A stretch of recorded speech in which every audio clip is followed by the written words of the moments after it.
Solapur one विभागाच्या अधिकाऱ्यांनी मोठी कारवाई केली आहे।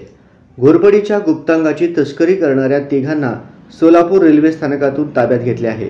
सोलापूर रेल्वे स्थानकात 2 मार्चला घोरपडीचे गुप्तांग विक्री करण्यास येणार असल्याची खात्रीलायक माहिती वन विभागाला मिळाली होती। आंतरराष्ट्रीय बाजारात या गुप्तांगांची कोट्यावधी रुपये किंमत असल्याची प्राथमिक माहिती समोर आली आहे। आंतरराष्ट्रीय बाजारात घोरपडीचे हे अवयव विक्रीस जात होते का याचा तपास केला जात आहे।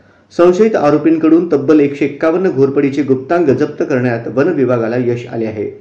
विठ्ठल सुग्रीव पाटोळे वय 29, सुग्रीव रंगनाथ पाटोळे वय 60, राहणार दोघे पिंपळा तालुका वडवणी जिल्हा बीड, बाळासाहेब लक्ष्मण डोरले वय 34, राहणार शिकली जिल्हा बीड यांना अटक करण्यात आली आहे।